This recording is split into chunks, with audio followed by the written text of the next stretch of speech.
Saint Anthony of Padua died on June 13th, 1231, at the young age of 36. In short, 36 years, he accomplished a great deal in his life.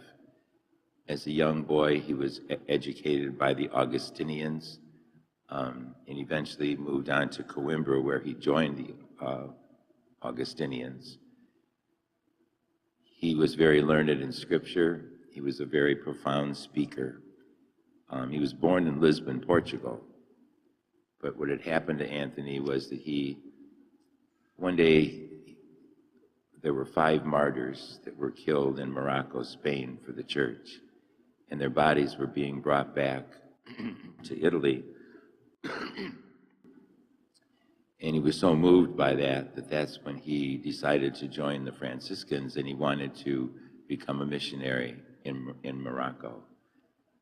He started out to do that, but he became ill and had to return.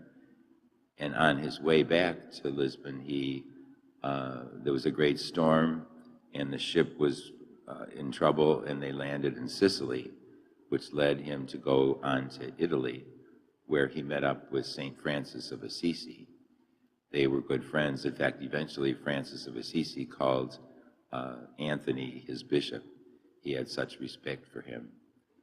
And the two of them were alike in many ways, taking care of the poor and those in need, preaching the gospel. They both had the same philosophy that we should teach with words, but preach with our actions. And he lived that so well. Anthony had a vision of the Christ child at one time. You'll often see him pictured holding the Christ child. He was a man of great faith, a man of great commitment to Christ. And I think he would be a great patron for any of us who find our lives disrupted, where things happen that we didn't expect. We have choices. We can become angry, or we can, like Anthony, accept it from God and realize that the Lord is leading us somewhere else. And he did that throughout his life, really. He's on his way to become a missionary, and he gets sick and gets shipwrecked back to Italy. The Italians still claim him as their own, although the Portuguese know that he was born to them, so there's a little tension there. But then he went on and became a priest, and he hadn't had his sights set on being a teacher, but because of his knowledge, they asked him to teach the Franciscans. He ended up being a part of their chapter, making sure that people lived up to the rule of St. Francis. And so Anthony's an example for us of following Christ no matter what. We all pray to him. I pray to him probably just about every day for something that I lost. And he's the patron saint of that because he lost himself in order to give himself to Christ.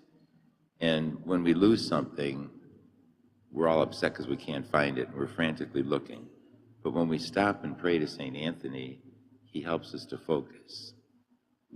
Stop being panicky over this, and then the grace of God helps us remember, oh yeah, I left that on my dresser, or oh yeah, it's in my car.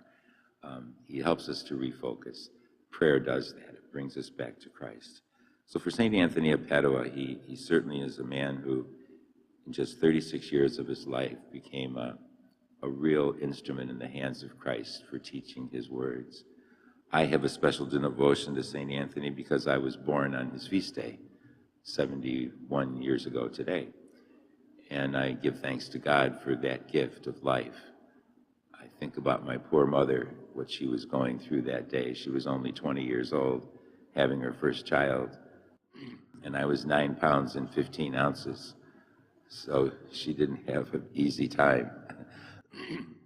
But it was certainly a gift from God for me to be born from her and my dad, and I give thanks for them today. And the Lord has led me in many directions like St. Anthony that I had never expected.